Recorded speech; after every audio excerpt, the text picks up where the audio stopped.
मेरे भाई, कभी आप लोग वृंदावन जाएं, वृंदावन में आपने पागल बाबा का मंदिर देखा होगा। प्रेम मंदिर से पहले पागल बाबा का मंदिर है 10 मंजिल का। ये बिल्कुल सच्ची घटना है। महाराष्ट्र में किसी गांव की घटना है। एक केवट रहता था जिसका नाम था भोला, अनपढ़ अंगूठा छाप। गांव में एक सेठ जी रहते थे। बिटिया जवान हो गई, भाइयों ने कहा पिताजी बहन का विवाह कर दो। सेठ जी से कर्जा ले लिया गया। भोला की एक आदत थी, कोई कार्य करता था, कोई कहता था कब आए, बोले रघुनाथ की कृपा से। कैसे हुआ, बोले रघुनाथ जाने, रघुनाथ की मर्जी, रघुनाथ ने किया। हर बात में बोले रघुनाथ की कृपा, हर बात में रघुनाथ का नाम लेता था। सेठ जी का कर्जा चुकता करने गया, पाई पाई चुकता कर दी। सेठ जी ने रसीद काटी, ये ले, आज से तेरा मेरा हिसाब बराबर। बोला सेठ जी मैं तो पढ़ा लिखा नहीं, मैं रसीद का क्या करूंगा। सेठ के मन में बेईमानी की आदत हुई तो असली रसीद छिपा दी, नकली रसीद में कुछ धन शेष लिख करके पकड़ा दी। कुछ दिन बाद सेठ ने तगादा भेज दिया, पंचायत पड़ी। भोला ने कहा मैंने पाई पाई चुकता कर दी, रसीद मंगाओ। भोला से रसीद नकली है, उसमें धन शेष लिखा। उन दिनों लोक अदालतें चलती थी। भोला का मुकदमा लोक अदालत में गया। लोक अदालत में जो जज थे, जज बहुत धार्मिक थे, बहुत पूजा पाठ करने वाले। भोला कटघरे में खड़ा हुआ, जज ने देखा भोला रो रहा है। जज साहब ने देख करके कहा भोला मैं जानता हूं कि तू निर्दोष है, लेकिन मैं क्या करूं, ये अदालतें भावनाओं से नहीं चलती हैं। ये अदालतें तो साक्ष्य और प्रमाण मांगती हैं। ये अदालतें तो साक्ष्य और प्रमाण मांगती हैं।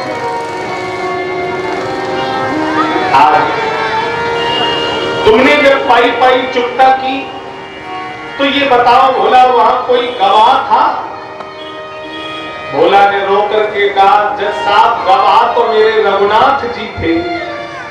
जब मैंने पाई पाई चुकता की तो मेरे रघुनाथ सब जानते हैं कि मैंने क्या किया।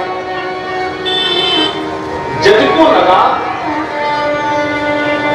कि रघुनाथ इसके घर का या परिवार का कोई व्यक्ति है। तारीख बढ़ा दी, बोले रघुनाथ की पेशी हो। अगले दिन चपरासी समन लेकर के गांव गया भोला के।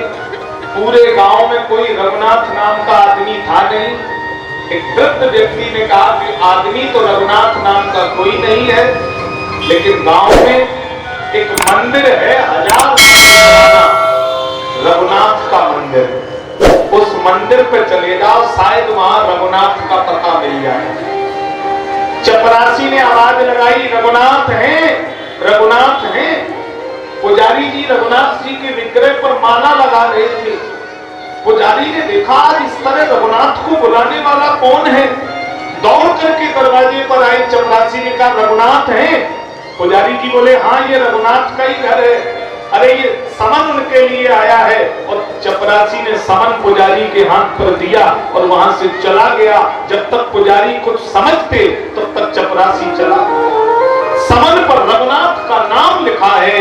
अब तो कांपते हुए हाथ से पुजारी जी रघुनाथ के सामने जा रहे हैं। बोले प्रभु 40 वर्ष सेवा करते करते हो गई, कभी फल मेवा कभी सोना चांदी आते देखा, कपड़े आते देखे, लेकिन आज समन आपके नाम का मैंने पहली बार आते देखा। चरणों में समन पुजारी जी ने रघुनाथ के चढ़ा दिया। हा अगले दिन तारीख लगी है।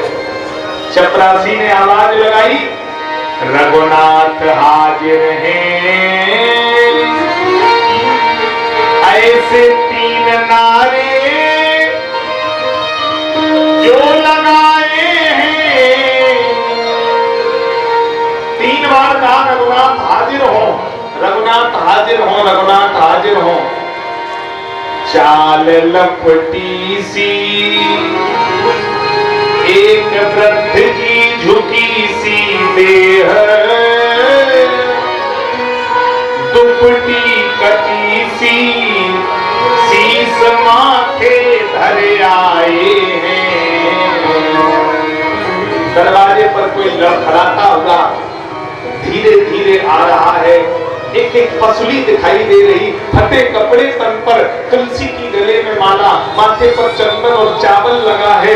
भगवान धीरे धीरे पैरों से आ रहे हैं, पैर रखते हुए कटघरे में आकर के भगवान खड़े हो गए। सोई विनीत अदालत में कि बता के गवाह कहाते रहे। भगवान कटघरे में खड़े हो गए। जज ने देखा तेजस्वी ललाट, भगवान तिरछी नजर से भोले का देख रहे, दर्शन कर रहे। भोले को तिरछी नजर से देखा तो भोला रो रहा है। भगवान जज से बोले, हुजूर भोला निर्दोष है। जज ने कहा जब भोला ने पाई पाई चुप्ता की तो तुम क्या वहीं थे? भगवान बोले हाँ मैं वहीं था। तुम्हारा क्या नाम है? भगवान बोले मेरा नाम। जज साहब भोला निर्दोष है। भगवान हाथ जोड़कर गवाही दे रहे हैं। भोला रो रहा है, भगवान के आंख में अश्रु है, गवाही दे रहे भोला की, जी हुजूर कर रहे हैं। जज ने कहा इस बात की क्या गवाही है कि तुम वहां मौजूद थे और भोला ने पाई पाई चुप्ता की? भगवान तो अंतर्यामी है। भगवान ने कहा नौकरों को अभी भेजो, सेठ के अलमारी में हला नंबर के रजिस्टर में असली रसीद छुपा के रखी गई है, वो रसीद निकलवाओ। ये नकली रसीद इसने भोला को दी है, असली रसीद तो घर में रखी है। अलमारी तोड़ी गई, उसी नंबर के रजिस्टर में वो असली रसीद निकल आई और भगवान ने भोला को बाइज्जत बरी करवा दिया। भोला की गवाही देकर जज साहब उठकर खड़े हुए, तब तक भोला अंतर्धान। भगवान तो चले गए। जज साहब दौड़कर आए, भोला मैं तेरे रघुनाथ से मिलना चाहता हूं, तेरे रघुनाथ कहां हैं? भोला ने रो करके कहा मेरे रघुनाथ तो वहां रहते हैं जहां मैं रहता हूं। तुम कहां रहते हो? बोले मैं वहां रहता हूं जहां रघुनाथ रहते हैं। हाथ पकड़ करके भोला रघुनाथ के मंदिर में जज साहब को ले गया। उसी मंदिर में जहां समन देकर नौकर आया था, पुजारी निकल कर आए, रघुनाथ कहाँ है? पुजारी ने कहा यहाँ तो रघुनाथ का मंदिर है, तुम्हारा चपरासी समन तो इन्हीं रघुनाथ को दे गया था। सारी घटना जब जज साहब ने आंखों से देखी तो जज साहब की आंख से आंसुओं के पनारे निकल पड़े। लाल बत्ती की गाड़ी में बैठे रोते जा रहे हैं। बंगले पे पहुंचे, पत्नी गर्म पानी लाई पैर धोने के लिए, पुत्री गिलास में पानी लाई, तुम रो क्यों रहे हो पिताजी? क्या हो गया? जज साहब रोते जा रहे हैं। अरे पागल, शिव शारद नारद शेष गणेश के नहीं ध्यान में आते रहे। बड़े बड़े योगियों के जो ध्यान में नहीं आते हैं। अरे सोई विनीत अदालत में बता के गवाह कहाते रहे। पत्नी बोली तब तुम्हें रोना नहीं है? 20 साल से जिनके लिए तुम सुबह पूजा करते थे, 5 बजे उठ करके आज वो तुम्हें दर्शन दे गए, तुम्हारी पूजा धन्य हो गई, तुम्हारी तपस्या धन्य हो गई। स्वामी जज साहब ने कहा पागल, सुत धो के उदरस दिए को भयो, दुख इस बात का नहीं कि वो धोखे से दर्शन दे गए और दुख नाहीन बे तज जाते रहे, और दुख इस बात का नहीं कि वो धोखे से छोड़कर चले गए।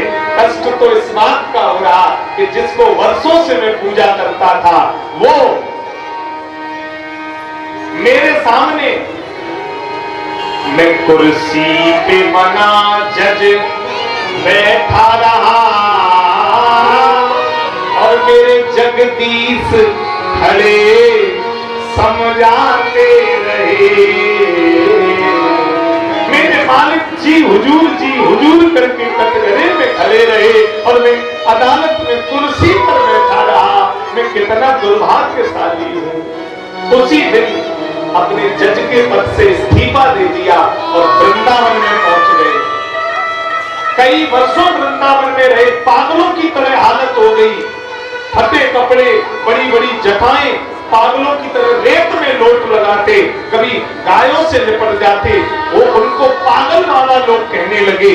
वो पागल बाबा मंदिर बना है आज उन्हीं जज बाबा के नाम से, लोग पागल बाबा नाम से जानते हैं। वो कोई और पागल बाबा नहीं, उनको जज बाबा भी कहा जाता है।